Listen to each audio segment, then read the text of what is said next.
Really challenging qualifying. It's Sebastian Buemi for the Nissan team. Then it's Oliver Turvey in 21st place. Antonio Giovinazzi out qualifying his teammate Sergio Sede Camera at Dragon Penske Autosport. A mistake for Nick Cassidy means he's down in 18th place on the grid. The same is true of Jake Dennis in 15th. Mortara is 16th on the grid. He's 5th in the championship. He's got a lot of work to do. Sam Bird is optimistic. He can climb through the field after a 3-place grid drop put him back into 13th.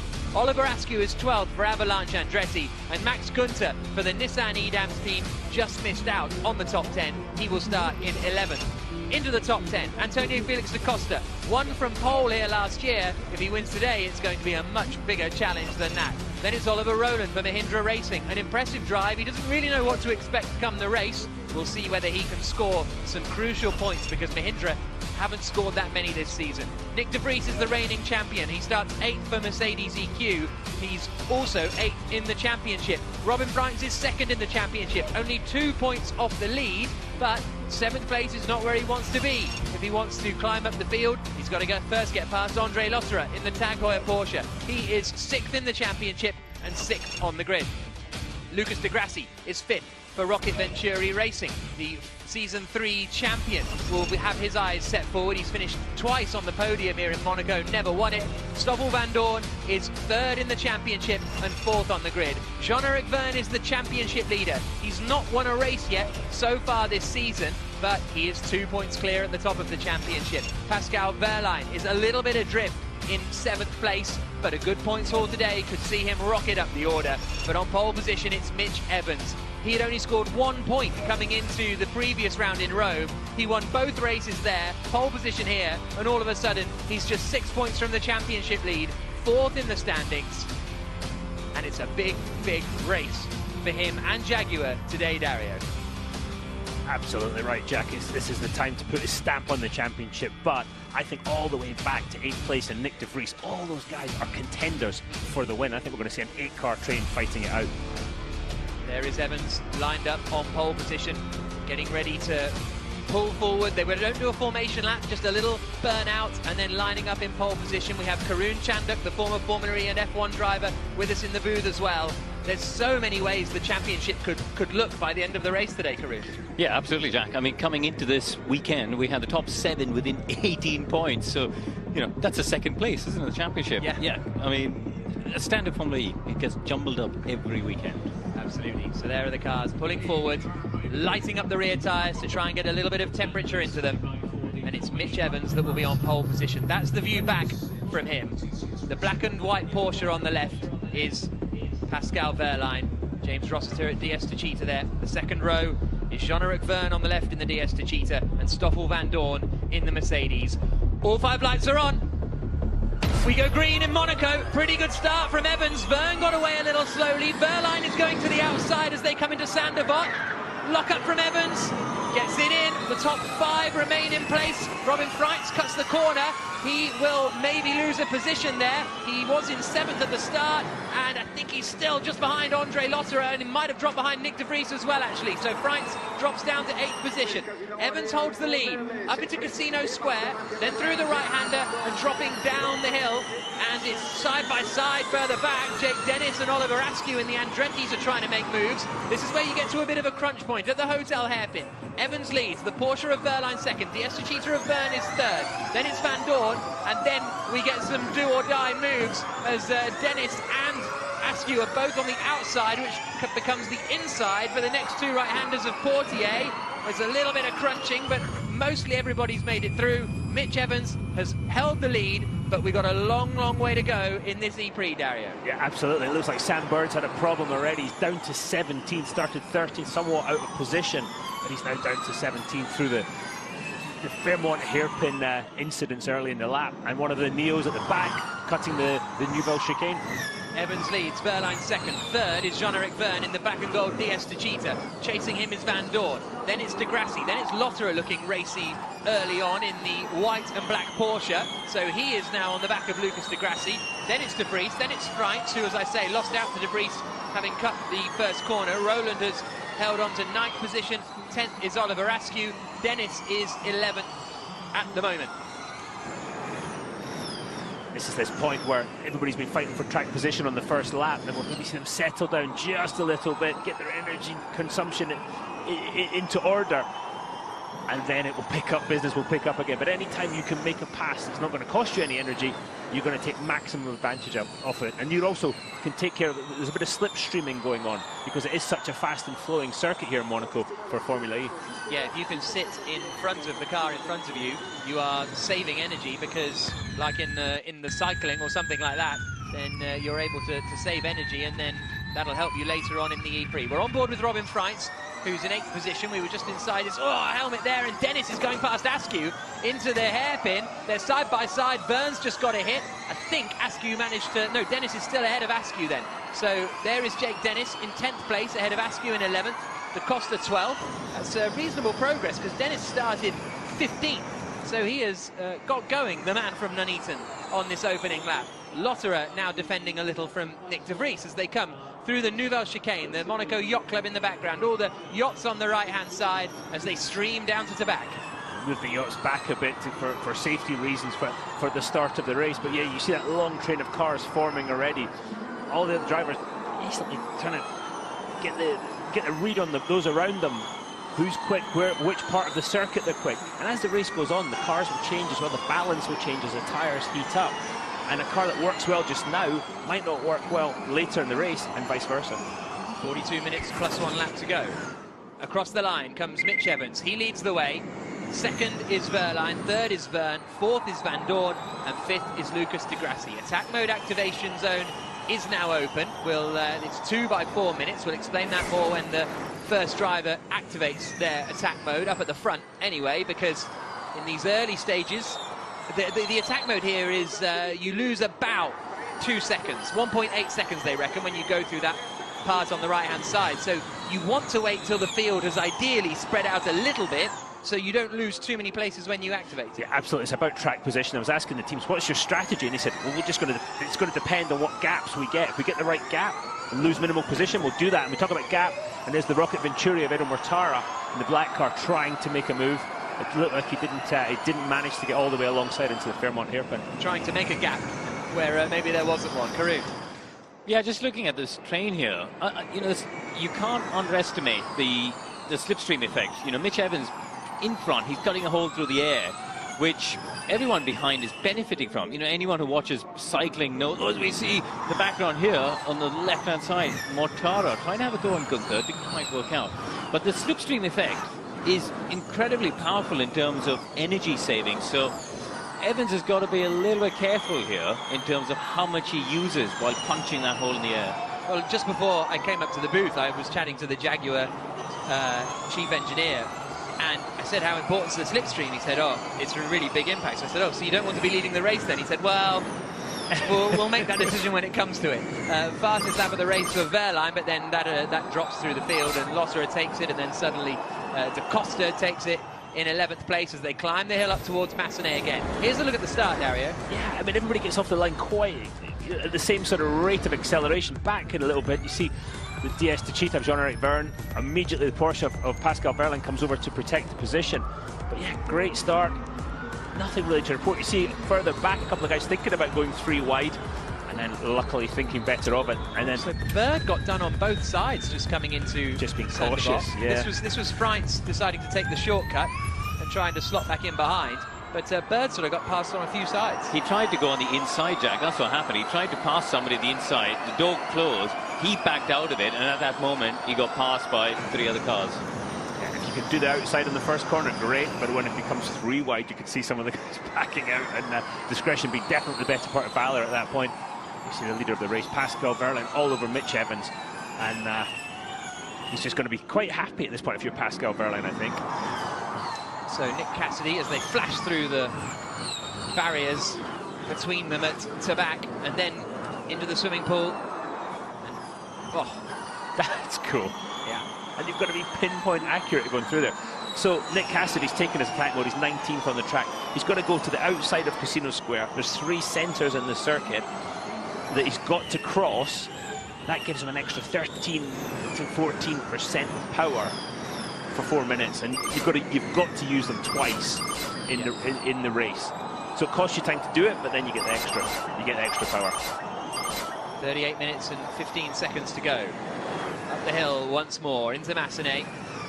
Evans leading, Verline in second, Verne in third. That's Van Dorn, that's de Grassi in the black Rocket Venturi, their home race Venturi. They have had a podium here in the past with Felipe Massa a few years ago, but how they would love a win. And de Grassi is a wily driver, plenty of wins under his belt, and I wouldn't be surprised if he could come through and take a victory, but the same is true of anyone in the top 8, I would suggest. And they're now coming around the hairpin. Dan Ticktum's doing all right, holding position in 15th place. Sims has made a bit of progress, up one spot. Buemi has gained 2 places as we are looking with Mortara. We saw him try and get Gunter a couple of laps ago in the tower on the left-hand side, but I think he's a bit too far back this time as they come through the chicane again. But this is where you're into the chess kind of element of Formula E. As we come through the swimming pool once more, and this is how close they get on the exit of the swimming pool. And at this point, they're holding station. They're taking care of energy. One of the things about Formula E, the cars don't start the race with enough energy to finish them. So you've got to regenerate energy back into the battery. You've got to manage your energy use as well. So when you do try to make an overtaking maneuver, you've got to make it count because it costs you that energy. So there's this game of chess you talk about, Jack. It's absolutely key to make the right moves at the right time. Then you add in your attack mode strategy.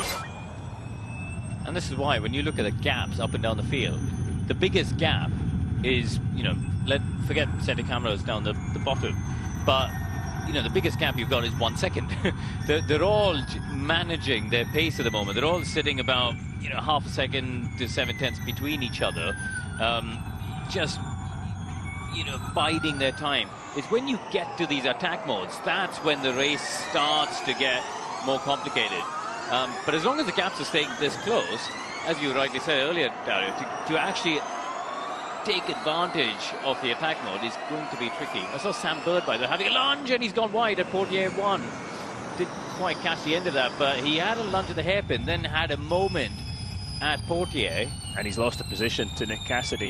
Yeah, and another one to Antonio Giovinazzi as well, so that has not worked out for Bird. He had to sort of fight his way through the field, being that far back after a frustrating qualifying. And this is on board with Lucas de Grassi in 5th place, chasing down Stoffel Van Dorn in front. So Lucas de Grassi in the Rocket Venturi, ex-champion, and he gave me a stat the other day. He's done 90 Formula E races, all of them. He's broken the nose in something over 75% of the races. Really? So he's very aggressive, but he does it in such a way that he doesn't really hurt his car. He just roughs up the car in front. At least he doesn't have to deal with Alan McNish anymore, because, you know, that's the first thing I said to her when I saw him last year. I said, Alan, how's it going? Our damage bill is unbelievable last season. So when Alan was team principal at the Audi team, yeah, absolutely. So someone else's problem now. Yeah. So Dennis has made the most progress in the field. He's gained 5 places. Bird has lost 7. Verline is closing in. No one activating attack mode this time around up at the front. Verline is still sitting there, just less than half a second behind Mitch Evans. Ticktum took his attack mode in 15th place. And here we go on board with Verline. I think this camera is right in the nose of the car, of the Porsche of Pascal Verline. Through the tunnel now. It almost looks like Mitch Evans is defending a little bit, just getting wide. Heavily on the brakes when he steeply downhill, a little bit of bumps there.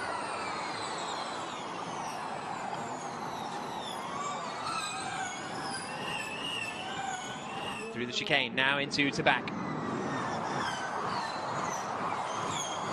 I think Verline's looking quite clever here. I think he's really waiting for his moment. So if you're Mitch Evans, though, do you play the opposite game and almost back off and allow Verline to go past so then you can follow him? But I guess the problem with that is you go too far down the field, you lose track position, you cannot make that up later in the race. I think Mitch has got control of the race, hasn't he? You know, he can dictate the pace, so he goes slower and slower, or as slow as he wants, backs them all up, And then when he thinks he's going to get attack mode, he can go for it and try and catch him by surprise. That's the game he's got to play. Absolutely. There's two things going on here. We haven't seen the energy usage figures yet, and we also don't know. It's a timed race. We don't know how many laps it's going to be. So Mitch has got control of that right now, and if he makes the race 1 lap longer, he can make things very, very difficult for those cars around him. Nobody taking attack mode this time around. There goes Da Costa then. So Antonio Felix Da Costa activates, so does Max Gunther. Da Costa was a little far back in the field, 11th place, but he had, I think, enough of a gap, did he, to Askew. He lost one to Askew, he lost one place to Askew, and that's it. You get attack mode twice during the race, and it's a 13% power boost for 4 minutes. You have to use it twice during the race. You can't activate it under the safety car, and you have to use it all up by the end of the E-Prix. So the top 11, none of them have used their attack mode just yet. As we come down into the Nouvelle chicane, through the left and the right, and there is Sam Bird, and he has got some kind of damage or something, I think, Sam Bird, because he is dropping now back behind Sete Camara and Turvey. So looks like the race might be over for Sam Bird. Evans the race leader, Verline, Byrne, Van Dorn, De Grassi flashing through the wall as close as you like. And we say that, you know, the guys are taking it a bit easy right now, but they've got to be absolutely millimetre accurate, and they're trying to carry as much momentum through the corners as possible. That's the way to use as little energy as possible and keep the speed up. Mega pace, mega efficiency. Your apexes are better than Pascal's. Keep doing what you're doing. It's Joseph Rocker telling Evans, you're doing a great job. Here comes Da Costa. He is going past Oliver Askew and up into 11th place. It's wishbone damage for Sam Bird, so he's returning to the pit lane, and that'll be his race over. We're on board with Da Costa now. He's in attack mode. He's back up into 11th place. He's got 2.5 minutes to try and gain a few places, make some progress, and there goes Freitz. So Freitz, Roland and Dennis all activate attack mode. Did Da Costa get past all of them? No. Freitz manages to keep the 8th place he was in before, so Freitz hasn't lost any positions in the green and blue Envision car, and that will allow him to close in a little on the cars ahead. So when they said to Mitch Evans, your apexes are better than Verline behind, I think it was, that means, I presume that means the speed through the apex with the GPS system. Oh, and Verline comes for the move, side by side into the chicane. Oh, big lockup from Verline. Really interesting decision, and these two battling it out is bringing the rest of the field into play and is going to be not particularly efficient for them. So they're getting stuck into each other here, but that was a very interesting move from Verline. Interesting that Evans defended so hard, and interesting that Verline didn't get the move done. We've got 30.5 minutes plus 1 lap to go, and at the moment Evans has slightly less usable energy than Verline. Van Dorn has 2% more than Evans, so that's an interesting picture that it's starting to paint. Yeah, both Mercedes looking very strong energy-wise. That tells me what we just saw at the chicane. Mitch Evans wants to lead this race. But that 1% difference between Evans and Verline, I think that's the effect of being in the slipstream. Absolutely. And not. So it's not a million miles. It's actually the people in third and fourth, you know, backwards, because you get an incremental benefit for the down the train. Is he going to go to attack mode? No. I think he's too close now. I think the trouble is now they've brought Freins into play, haven't they? By backing it up, Freins, despite taking that disadvantage of the time loss, because he's then had the advantage of power, has come right back into place. The gap, there isn't a gap for these leaders. Da Costa has just forced his way past Nick De Vries into Mirabeau, and De Vries has then lost out to, I think, Roland and Dennis in all of that fight. But you're absolutely right, Robin Freins is coming into the fight. They're lifting so much later than the other hills as possible. So Evans is saying, how is this possible? He's not happy that he's got less energy than those behind him, and there's Freins going around the outside of Lotterer. It's got tears written all over it, but everybody's made it through. Jean-Eric Verne at the back of them is going to try and get involved as well. Yellow flag at the chicane is now gone. That must have been for Robin Freins skipping over. So Freins didn't manage to get ahead of Lotterer. So that's important for Freins' race, that he wasn't able to clear the Porsche. Evans leads, then it's second. And here's a lunge from Roland trying to get ahead of Da Costa as they're fighting over 8th position. Roland is in attack mode. Da Costa is now out of it. Here they come down the start-finish straight. The black and gold DS Techeetah. There goes Freins. Freins gets Lotterer, and Roland goes for it. can't quite get it done on Da Costa. And now Dennis has got the run on Roland up the hill, side by side through Beau Rivage. Dennis is in attack mode. They're still side by side, and they're both going to go past Da Costa into Massenet. Goodness me, how is this going to end up? Into attack mode goes Jean-Eric Vergne, and it is Roland who comes out in front, then the DS Legita, then Jake Dennis. Vergne has activated his attack mode, and he has dropped down now behind Robin Freitz, crucially. So Freitz is now ahead of Vergne on track. And De Vries took attack mode as well in the second of the Mercedes. It's all kicking off. De Vries had already been shuffled down the order a little bit when he got overtaken by Da Costa, and then a few others. Roland followed through, and Dennis followed through. And Evans still leads. Verline's second. Karun. It'll be Vergne on Freitz is the one to watch. You can see, we're watching this battle here. This is, obviously, Da Costa's run out of energy. He's managing to defend off Dennis. That's well done, because Dennis has only got 8 seconds to go. Da Costa's just going to hold on, tilt to back. Oh, he's touched him. They've touched from behind. Dennis ran into the back of him as Da Costa defended. But I tell you, it's worked out really well for Freitz. The trouble for him is, Vergne has now got 3 more minutes to go. Yeah, watch out for the black and gold Techeetah of Jean-Eric Vergne, running in P6. Yeah, he's the man that's going to be making moves over the next couple of laps. And this pack is so tight now that anyone who takes attack mode is going to lose a lot of places. You lose 1.8 seconds. It's first to fifth for 1.8 seconds. That's Vergne up to fifth. So he gets ahead of Robin Freitz now. And his next target, Vergne could lead this race fairly soon. If everybody is to take attack mode ahead of him, he could find himself out in front. Here we go. Anyone going this time around? Nope. There's starting to be a gap appearing here, and that's what Lotterer has just seized to come out behind Roland. So he only lost 1 place, Andre Lotterer, but everybody is really stacking up behind Mitch Evans, and he lost the race here on the last lap because he didn't have enough energy at the end, and so that is going to be playing on his mind, I'm certain. We're on board with Jean-Eric Vergne in attack mode in 5th place. De Grassi is his next target, just ahead. Watch the speed advantage that he has, and watch how Lucas De Grassi tries to defend from him to try and avoid this pass, but with 13% more power. And there he goes, Jean-Eric Vergne, textbook overtaking manoeuvre. Vergne makes it through, so Jean-Eric Vergne up into 4th place now. The top 3 ahead of him, Evans, Verline, Van Dorn, as they were at the start, but now Jean-Eric Vergne is bringing himself into play. And he's only 1.2 seconds back from the race leader.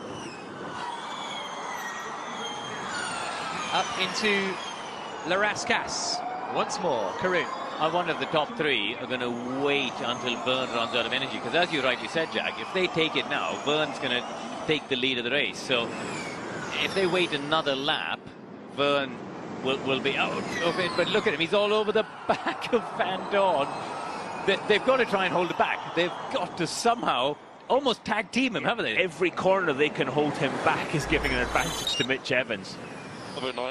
We push and attack now. Watch for the leader going for attack mode. So Evans is going to go through attack mode here, keeps to the right-hand side. Into the lead goes Pascal Verline. Van Dorn follows through, as does Lucas De Grassi. All of a sudden, Jean-Eric Vergne is in 2nd place and in attack mode, but he's only got 40 seconds left, so he's got track position now, but he is not going to have the extra power that the other cars do around him. We're almost at half race distance already. Verline leads, 2nd is Vergne, 3rd is Evans. This is going to be brilliant for Verline, you watch, because when Vergne runs out in 23 seconds time, he's going to create the gap for Verline, isn't he? He's going to be holding Evans and Freitz and Van Dorn back. Wow, as Van Dorn big move from Van Dorn goes past Freitz. But this is, I think, Verline's, if he needs to take attack mode now, I think, on this lap, this next time round. Here they come, flashing through to back. Whoa, Lotterer was right up the inside of Freitz there into the left-hander. Didn't go for it in the end, and now he's under a bit of pressure from Lucas De Grassi. You can see Verline, Buemi, Sidney Camera and Turvey are the only 4 drivers not to have activated their first attack mode yet. But here's Verline's radio. Keep investing and we take. Keep investing and we take. Keep investing and we take. It's tight with effort. I think that means attack mode this lap. Yeah, investing in your future energy is the way they seem to be phrasing it, and they said it's going to be tight with Evans. So where is Verline going to come out with regards to Mitch Evans? Evans is getting a little held up here behind Jean-Eric Vergne, so that's going to compromise him. Here comes, got him, Jack. here comes Verline into attack mode. Verne goes through. Evans comes out ahead, side by side. Yes, so Jean-Eric Verne takes the lead, but he's going to have his work cut out now to keep everybody else behind. There's a lunge from Lotterer. We need the energy, we need the energy. Just what you don't want to hear when you've got all that extra power with attack mode.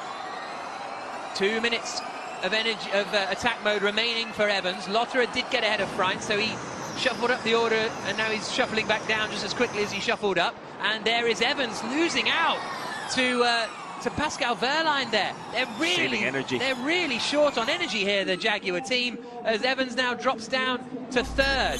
Here's Evans' radio. Well, they're lifting so much later than me. They're lifting so much later than me, he says, because look, he's got 2% less than those around him. Now, that's obviously a marginal difference, but once you get to, we're only halfway through the race, once you get to 4% difference, that's about a lap. Yeah, and you can hear in Mitch Evans' voice, high-pitched, he's just not happy. And that energy usage could just be the balance of the car isn't right. Maybe the front of the car is sliding a little bit more than he would like. You see Jean-Eric Verne defending from Pascal Verline into Sandevaux. And Evans right there as well. Now he's going to try and take advantage of that slipstream and get his energy numbers back up. Here comes the battle for the lead. Verline wants to get ahead of Verne as quickly as possible. But Verne drives in the middle of the road all the way up the hill. Evans is involved in the fight too. Then behind Evans in the Jaguar, you've got the silver Mercedes of Stoffel Vandoorne, the black Venturi of Lucas de Grassi. How hard is Verne going to fight to keep Verline behind? Verne's doing a stellar job. I mean, he's holding them back a lot longer than I expected. I thought they would have, at least one or two would have got past by now. Evans behind us, 35 seconds remaining. Just be aware through turn 10. You can hear Verline's breathing on the radio. Here we go, down towards the chicane. Verne, is he going to cover the inside? He does.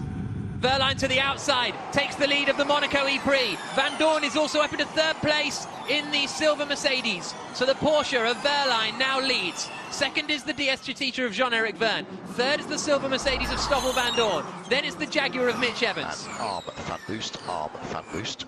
And that is Stephen Lane, the engineer of Stoffel Vandoorne, being told that you can use fan boost in the second half of this race as well. So that'll be something to be mindful of, either to attack or defend. Because with 21 minutes plus 1 lap to go, the winners of the fan boost are Jean-Eric Verne, Stoffel Vandoorne, Antonio Felix da Costa, Nick de Vries and Antonio Giovinazzi. They all get a 1 5-second power boost in the second half of the race. So we'll see when Vandoorne uses that. Climbing the hill up again towards Massenet. Verline pulling away a little bit here. He's in attack mode, longer than everybody else, and his gap is 1.1 seconds up at the front, Dario. Yeah, that's looking quite good for Verline right now. He's got to be happy with the balance of the car. He looks in his mirror as he exits the corners, and he can see Jean-Eric Verne get smaller and smaller in his mirrors. He's got to watch, so Stoffel Vandoorne, to me, is the one... Oh! Is that Verline in trouble? Verline slowing. He's hit the wall. From the lead of the race, it looks as though the back left is a bit wonky. Pascal Verline, has he made a mistake? Does he have a technical problem? But the race leader is dropping back. Jean-Eric Verne now leads for DS Chitita. Second is Vandoorne. Third is Evans. Fourth, de Grassi. And Verline is dropping out, just as it looked like he had this race under control. Here's Robin Freins and Lotterer steaming into the chicane, crunching each other. And Freins loses out as well to Oliver Rowland, who gets ahead as they come down towards Tabac. Mortara and da Costa side by side into Tabac, and Mortara comes out in front there. But what has happened to Pascal Verline? 19.5 minutes plus 1 lap to go, and Jean-Eric Verne in the black and gold DS Chitita is now the race leader. And it looks like Stoffel Vandoorne, P2's got a little bit of extra energy. Let's see how aggressive Jean-Eric Verne will be in the defending of this lead. Jean-Eric Verne making his way up the hill in the lead of the Monaco E-Prix. 19 minutes plus 1 lap to go. Then behind him is Stoffel Vandoorne in the silver Mercedes. A bit of a gap back to Mitch Evans in the Jaguar TCS Racing entry. Then it's the Venturi of de Grassi. And there, Verne goes for his second attack mode pretty swiftly, And that means that Van Dorn is now in the lead, and oh, he's grinding to a halt. Grinding to a halt here, Pascal Wehrlein, and that could be a full course yellow or even a safety car. Very dangerous place to stop. It's at the blind part as they come out of the tunnel, and obviously the sunlight in the driver's eyes. Here they come now, and there we go. Yellow flag is out, but they're about to emerge towards... Okay, guys, there's a car on driver's right. Car on driver's right outside the tunnel. Please be aware. There was Scott Elkins, the race director, telling them where the car is. No yellow, the yellow flag, no overtaking. This is race control. Full course yellow in 5, 4, full course yellow 3, is deployed. 2, 1. Full course yellow, please. Everybody has to slow down to 50 kilometers per hour. Oh, and into the back, Roland! Roland went into the back of Lotterer in 5th place there. And we'll see how much damage there was, but everybody has to slow down now. And, well, James Rossiter has his head in his hands because Verne activated his attack mode, so did Degrassi, and all of that extra power they have is just vanishing away into thin air because they can't use the advantage of the extra power. But they've taken the penalty of going offline to arm attack mode. So a double whammy, really. Now, Pascal Wehrlein has not responded to any radio messages from his team. So I wonder if that's a sort of complete power shutdown of the car, basically, that he doesn't even have radio to reply. It did look like there were some marks on the left rear. Yeah. Here we go. This will tell us. Watch Wehrlein down at the bottom. He locks up, and then just sort of slows down, doesn't he? Yeah. No mistake. And I wonder if the lockup sometimes with the brake balance, the mechanical braking against the regeneration on the rear axle, you see a lockup like that, sometimes it can mean he's lost the braking on the rear axle. Yeah. Oh yeah, you can see his hand. Frustrated because he knows that the car is cooked. He was doing everything right, wasn't he? And so he had no choice but to stop there, and he now rolls down the hill being pushed by the marshals. So full course yellow should end fairly soon. Hopefully the brakes still work as he comes rolling down the hill. There's an escape road straight ahead there they can go in and park. So energy here on the left-hand side. Van Dorn is in a pretty strong place. He's got the most of the rest of the front runners. Roland is doing well in 6th place, but it's good that we're matching the 2 cars behind. Evans being told we're matching the 2 cars behind, so that's good. Whether they can stay with Van Dorn, as Van Dorn looks to take his first win of the season, remains to be seen. Full course yellow is going to be coming in fairly shortly. Attention teams, this is race control. Full course yellow ending in 5, 4, 3, 2, 1. Green flag, green flag. Racing back underway. Van Dorn has gained a pretty big advantage over under that full course yellow, hasn't he? He's ended up a long, long way ahead of Evans as they come down into the hairpin.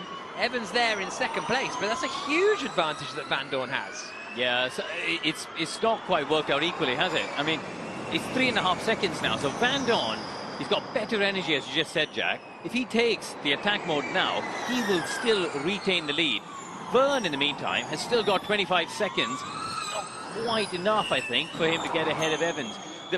The thing is, I think, obviously, Verne and Degrassi, while they've had a little bit of this extra power, they've also used more energy, and I think that's why Evans is now at an equal, right? If you see what I mean? He's not used his attack mode yet. But Verne is seeing the Mercedes, the silver Mercedes of Stoffel Van Dorn disappearing over the horizon, and him and his team will have calculated exactly what you're talking about, Karun. Nothing he can do about it. He cannot get past the Jaguar. 17 laps on the board, 18 laps on the board now, I should say. So Van Dorn leads the way, 3.2 seconds ahead of Mitch Evans in 2nd place. 3rd and 4th are Jean-Eric Verne and Lucas Degrassi. Those 2 don't have any more attack modes remaining. Then there's a big gap back. Whoa, Roland absolutely lobbed it into turn 1, and it's ended up with Lotterer in the wall. That was remarkable stuff, as there's debris on the exit, I think, from the Mahindra too. There's part of a car trapped under the barrier. Yeah, it's littering all the way up the road. Van Dorn activated his attack mode. Yellow flags are out. Here's Lotterer's radio. Roland completely pushed me off. I left him space, but then he pushed me off. That's Lotterer's opinion on the incident. It's been a bad 5 minutes for Porsche, hasn't it? Yeah, just a bit. And the safety car is deployed. Safety car deployed. So that means Van Doorn's now in a tricky position. All of a sudden he looked under control. Now he's using his energy up, and his advantage will shrink because Bruno Carrera will come out in the Porsche Taycan safety car, and the whole field will close up together again. Yeah, but Mitch Evans has still got one attack mode to take, and he's got to pull such a gap to take it without losing 2 or 3 positions. Oh, Roland's parked up somewhere as well. I'm not sure where. It might have been down at Mirabeau that he's parked up. So, you know, it's really a difficult situation, I think, right now for Mitch Evans, too, in second place. So, the applause for Lotterer as he climbs out of his car. Hey guys, this is race control. Please follow the safety car behind the curb in turn 1. Go ahead and go behind the curb in turn 1. Behind the curve is where we saw, I think it was Robin Freins on the first lap. It looks like Antonio Giovinazzi's got a problem in the Dragon. I think he's just making his way to the back of the safety car. They pulled Lotterer's car out of the Tech Pro at turn 1. They are unbelievably good, the markers. Yeah, They're it's so efficient. It is incredible. Here we go. So I think this was just full send from Roland. Well, he was there. It was a legitimate move. But then lost it. Oh, just a little touch. He was so quick. But look, he was having the accident on his own. Look, he just ended up hitting he was heading to the barrier on his own. I think, unfortunately for Andre, he was there almost. Andre, I'm sure, was at that point trying to get out of it, brake and slow down to get him back behind Oliver Rowland, but then Oliver Rowland had the snap of oversteer, the back of the car sliding, caught the Porsche and put Andre Lotterer into the barrier. It's a bit of ambition over adhesion there, really, wasn't it? Absolutely, we've all done it. Yeah. Verline gets a lot of heartbreaks, doesn't he? There you can see the race leader is Stoffel Vandoorne in the Mercedes EQ. Evans is second. Third is Verne. Fourth is De Grassi. Fifth is Freins. Vandoorne, Verne and De Grassi have used both their attack modes. The rest of the top 7 have one more to use in the remainder of this race, because Vandoorne's is still coming down. And remember, the race is going to be extended. We haven't even talked about that yet. 11 minutes plus 1 lap to go. There you can see the attack modes remaining. Evans, Freins, Da Costa and Mortara all have an attack mode remaining, and as far as energy is concerned, Stoffel Vandoorne has the most. Evans a little bit behind. Verne's in a reasonable place. And Gunther is one driver who has considerably less, down in 8th position, as both Porsches now out of the race. And Oliver Turvey, P18, has got 44%. It's a massive amount. That's got to make up a massive amount of time. People start getting energy trouble. Watch out for Oliver Turvey in the Neo. Yeah, absolutely. He's got an awful lot of energy. It's how he managed to gain his way up the order so well in Rome a couple of weeks ago. The safety car will be coming in soon, and then we'll be getting racing back underway. Gunther's only got 36% though, conversely, and he's in the points, so he could be in trouble towards the end of this race. 10 minutes plus 1 lap to go behind the safety car. The field is now bunched up. There's still a lot to shake out though in this remaining 10 minutes plus 1 lap. Safety car coming in this lap. So the field gets backed up, and when does Stoffel Vandoorne decide to go? There's quite a big gap back from Verne to De Grassi. De Grassi immediately closes it. Vandoorne trying to get some temperature. The final closing stages of this already intense Monaco E-Prix. Green flag, green flag. About to resume. And there goes Vandoorne. Vandoorne gets going into Anthony Nogues, and the race resumes. He's got a pretty decent getaway here. If it stays like this, Vandoorne would move to the lead of the championship, so that is a lot of incentive to stay in front. Evans behind him, Verne in third, De Grassi fourth, Freins fifth, Da Costa sixth. But the trouble is, or the question is for the likes of Evans, when do you activate your second attack mode? Because he's actually got a reasonable gap here. If he did it now, he might only lose out to Jean-Eric Verne. Is he going? Oh, I thought he was going there. Freins. Interesting, listening on board with Stoffel Vandoorne. He didn't really do any lifting and coasting into the first corner. See Robin Freins fighting to regain track position, having gone offline to take his attack mode. There's a lunge from Cassidy, forcing his way past Nick de Vries. And you can see that he just couldn't get enough lock-in to make it round the Fairmont hairpin without running out wide. So Frines has lost 2 places by taking out attack mode, hasn't he? So how far up can he get? I mean, behind him, oh sorry, immediately in front of him, both Da Costa and Mortara still need to take theirs. Does he try and pass them on track? Because that's got to be critical if he wants to get on the back of the grassy burn battle. Frines started in 8th place. He is now running in 7th place as he charges on the back of Eduardo Mortara. Here they come flashing through the swimming pool. Mortara took a lot of curve there, but he managed to keep it all together as they now come up into Ras Kass. Where's Frines going to find the room? We're on board here. Coming down the start-finish straight in driver's eye. Fastest lap of the race set by Stoffel Van Dorn, so he's pushing. Frines to the outside of Mortara. Da Costa using his fan boost, but that didn't really close him in much on Lucas di Grassi as they climb up the hill now. Is this the lap? Evans has got a fairly decent gap from Jean-Eric Vergne. Is he feeling brave enough to take attack mode? No, still not. They left it very late in the day as Da Costa and Mortara activate their attack mode. They're now behind Frines. Frines has got to try and make his way up the order. Gunther is defending from Mortara because Gunther is now up into 7th place in the Nissan in what's a fairly strong drive. But he's got no energy. Yeah. Gunther has no energy compared to those around him, Jack. He was pretty robust in getting past Mortara there, by the way. Mortara went to the outside and Gunther just came and gave him a little love tap as they came down the hill. On board with Vergne.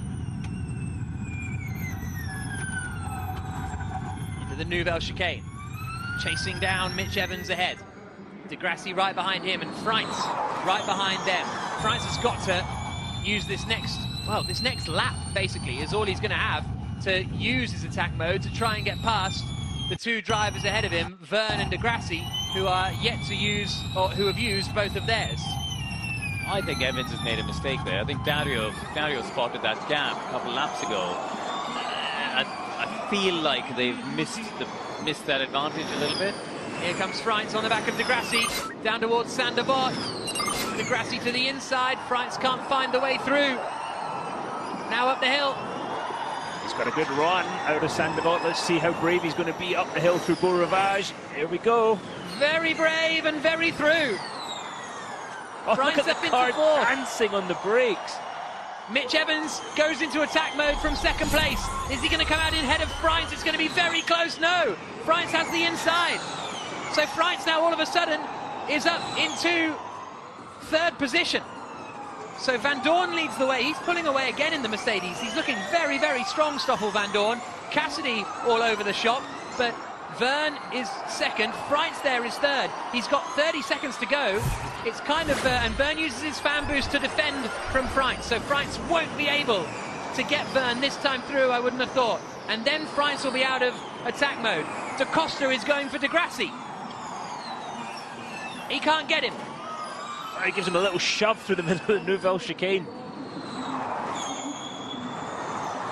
5 minutes plus 1 lap to go.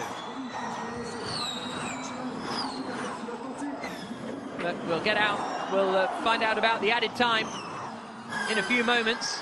Frines is now out of attack mode. So Van Dorn leads, Vergne 2nd in the black and gold DS Techeetah. The green Envision of Frines is 3rd, but Evans behind him is in attack mode. He has more power. And coming down into Sainte Devote, Frines doesn't fight too hard. Evans is through. Now he's trying to close in on Jean-Eric Vergne. Evans up into 3rd place in the Jaguar. You're seeing Da Costa and De Grassi fight also. Evans has got 2 laps, hasn't he? He's got 2 laps to get past Chev right in front of him there and get on the back of Van Dorn. Precisely right, and he cannot wait. Every corner he waits is limiting his chance to win this race, if he can even get there. Everybody has now used their 2nd attack mode, bar Sergio, and Sergio said the camera activates it now. So everybody has now used their 2nd attack mode. Now we find out how much added time we have to go in this race. And it is 4.5 minutes. 4.5 minutes of added time. Here comes Evans to the outside of Verne. Verne's fighting to keep the place. So there's the attack modes remaining, there's the energy remaining. Van Dorn, Verne and Evans all pretty similar. Evans 1 minute 45 remaining. Currently same energy. Oh. Big slide from Verne. He's working hard to try and keep Evans behind. So when the clock ticks down to 0, that's when the added time will begin. So we've got, what, 7 and a bit minutes so far, plus 1 lap remaining in this race. What's going to happen here? Verne hugs the inside. Evans to the outside. Can Verne hold him off? No, Evans gets through. Evans around the outside. He's now got a minute of extra power to try and close in on Stoffel Van Dorn ahead. Good job, good job. Now is efficiency. Copy. That's what you don't want to hear. Efficiency, that means you've got to save energy. He wants to be closing the gap to Stoffel Van Dorn. This is Monaco. He wants the winner's trophy. I don't understand that either, because they've all got the same. The top 3 have all got the same. So why not let him make use of this next 43 seconds, then save, right? Try and get on the back of the Mercedes and put some pressure on them. Yeah, I wonder, under attack mode, is he using more energy, you know, per 100 meters or whatever than Stoffel Van Dorn? Yeah, of course he is, but I know, but you got to make hay, haven't you? Yeah, well, the way I look at it, the Jaguar guys are a bit smarter than me. Yeah. I include you in that, sorry, Kroon. A bit of a lock-up from Jean-Eric Verne. Mitch Evans hasn't managed to really pull a gap yet, despite all that extra power. Da Costa is the driver who's made the most progress in this race. France has gone from 7th to 4th so far. Da Costa started 10th and is now very much running in the front pack. Everyone's attack mode is done now. Well, Sede Camera's got a minute and a half, but then everybody will be out of attack mode. Here we go, up into Anthony Noves again. And lap times this time around. Van Dorn's lead is 1.8 seconds to Van Dorn behind him. So this lap, fan boost, exit turn 8 urgent, and call outs exit 1. So Van Dorn being told to take his attack mode going into the tunnel this lap around. Here we go, on board with Da Costa. Him and Freitz in 5th and 4th. Pretty similar on energy. They've got slightly less than those in front. So they drop down into Mirabeau. And a big gap back to Gunther. Yeah, it really is a big gap, isn't it, Jack? 4.5 seconds.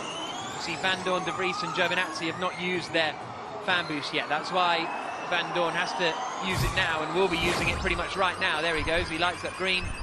Fan boost is activated and he gets that burst of power to just pull away a little more from Mitch Evans up at the front. We're almost getting into added time.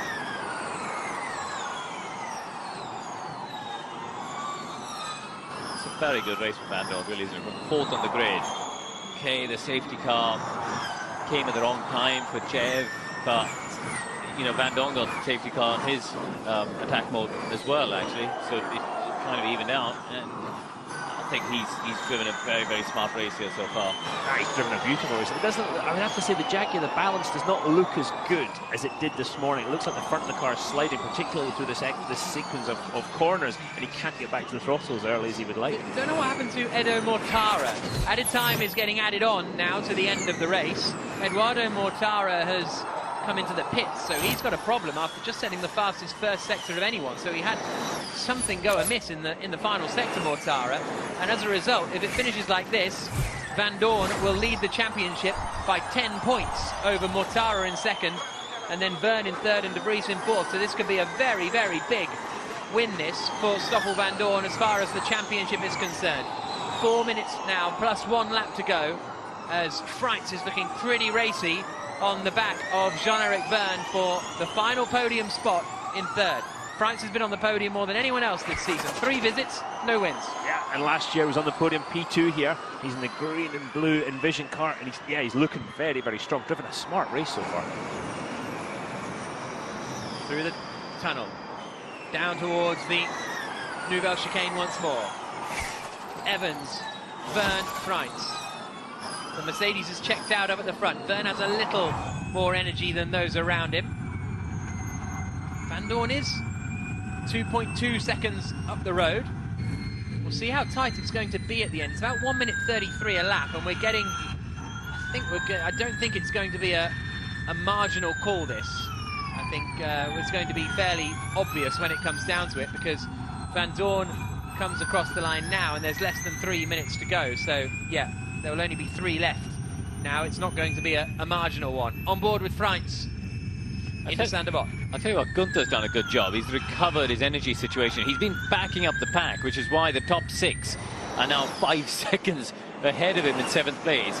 But as far as he's concerned, look, he's got Cassidy all over the back of him as they came through Sanderbock in the background there. But he's you can see riding on board. Cassidy trying to go around the outside, but Gunther's just, he's pegged it back, he's brought it back into play. He's done a brilliant job, hasn't he? And then to do that when it starts to get away from you, when the energy consumption starts to get away from you, it's very, very difficult to do, and as you say. And who started last on the grid? Yeah, that man there in the second of the black and red Nissans, Sebastian Buemi. Last on the grid, he's now in the 9th place. He's ahead of Nick de Vries in the Mercedes, so this has been a pretty strong performance from Nissan as far as their recent form has gone. We're on board here, coming through the tunnel, as Cassidy is still trying to get ahead of Gunther for 7th place. Into the sunshine, Gunther covers the inside. And Gunther has to defend like crazy here, because if Cassidy gets a move on him, Gunther's not going to lose 1 place, he's going to lose 3 or 4. 1 minute 40, plus 1 lap to go. Van Dorn will be coming across the line in a moment to start what will be the penultimate lap of the race. So he'll come across the line next time, it'll be down to 0, so then it'll just be 1 lap after that. 2 to go in the Monaco E-Prix. It's all starting to close in again, isn't it? Over 2nd, 3rd, 4th, 5th. Evans, Verne, Freins to Costa on their way up the hill. Still Cassidy trying to get past Gunther in the tower on the left-hand side. But this is going to be the fight for the final podium spots, because Van Dorn has checked out. Lives in Monaco, saw him on his electric scooter coming into the track today down the hill. And it's almost been as straightforward as that for him today. 40 minutes plus 1 lap to go. Freins had a 40 bit of a... seconds plus 1 lap to go. 40 minutes, wow. Yeah. Freins had a bit of a snap of oversteer, lost a bit of ground to the car in front, but he's still trying to set up Jean-Eric Verne in that final podium spot here in Monaco. The Envision car just, it doesn't look as well balanced as the Techeetah behind, doesn't it? You know, or in front. Yeah. He's got more energy than Da Costa, but it looks edgier to drive at the moment. Absolute Audi powertrain in the green and blue Envision car.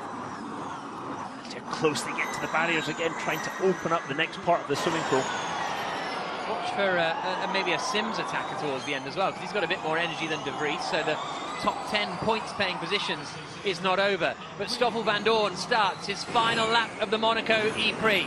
Evans is getting away a little bit from Verne in 3rd, so it could just be the fight over the final podium spot.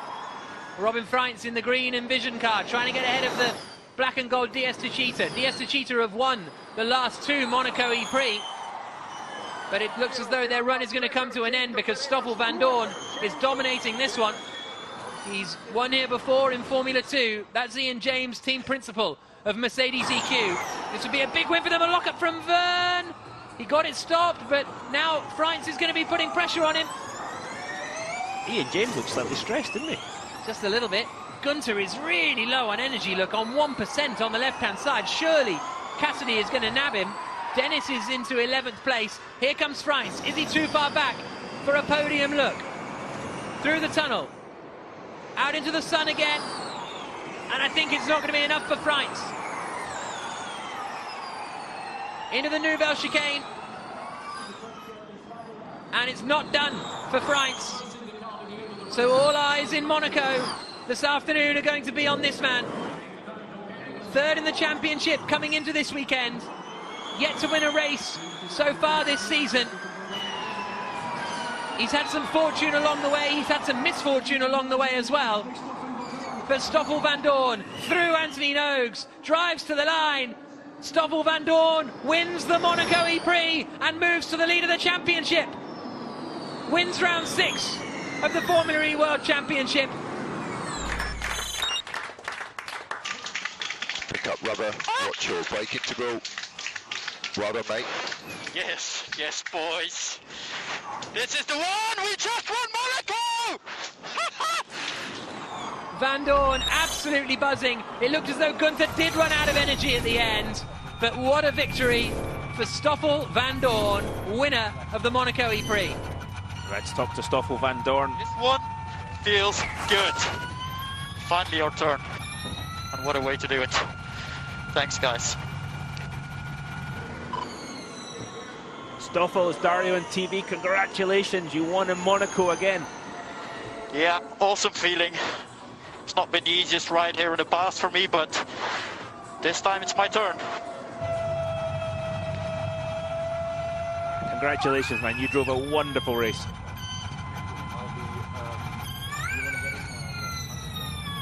Superb performance from Stoffel Vandoorne. Lighting up the rears as he goes around. And there was a fascinating... I finished first. Yeah, I think that's what he was saying. Yeah, great work from Vandoorne. No doubt about that. Evans now making his way back down. He had a pole for second. I think there'll be disappointment there for Evans, but 2 wins and a second in the last 3 races is good championship performance, right? Oh, it's incredible, right? But he wants that Monaco win. He was 3rd last year, having led a lot of the race. He led a lot of the race today. He wants that Monaco win, but this is fantastic for his championship, as it is for that man. Stoffel Vandoorne can't take anything away from Stoffel Vandoorne and the Mercedes EQ team today. That was just a, mighty performance. Vandoorne taking the win. Evans in 2nd, Byrne 3rd, Freitz in 4th,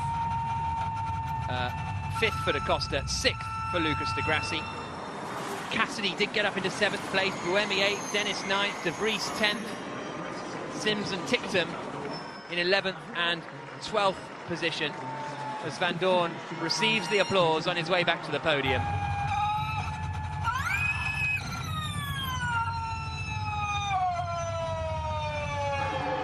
And now back into the pit lane. And well, he won't go into the pit lane actually, will he? Of course he'll go down and pull out in front of the Royal box.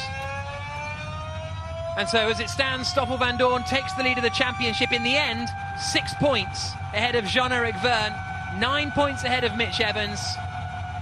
So the top 3 in the race are the top 3 in the championship. Not quite the same order, but Vandoorne now moves to the lead. Vandoorne in 2nd, Evans in 3rd. And that is a big, big day for that man, Stoffel Vandoorne. They really struggled here last year, Mercedes, out in the first qualifying group, so that was a challenge, of course, but they never quite had the pace.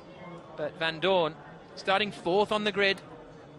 Okay, Verline fell by the wayside, but he had to fight to finish ahead of Evans and Vergne. No, he did, and he did some great overtaking manoeuvres, good tactics as well, and he was inch perfect. You didn't see him bouncing the thing off the barrier, and there he goes up on top of the car.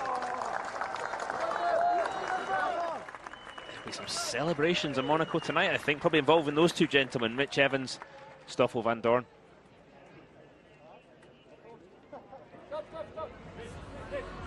Those 2, I would describe them as decent chums, Vandoorne and Evans. Everybody wants a picture. I think he's quite happy to give them it.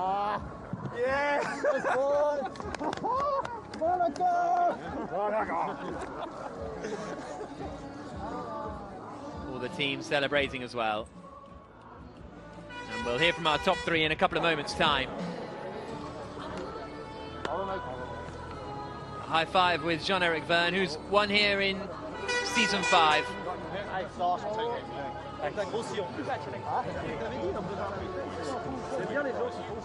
And good points is the message to Mitch Evans. Stoffel Vandoorne the victor in Monaco. A tremendous drive, and he will be on the podium, and we'll be hearing from him in just a few moments' time.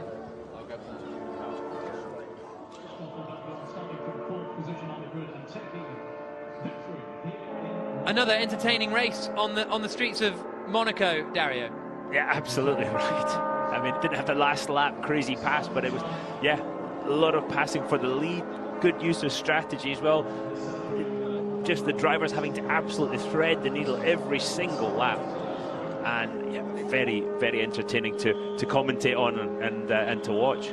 Great stuff.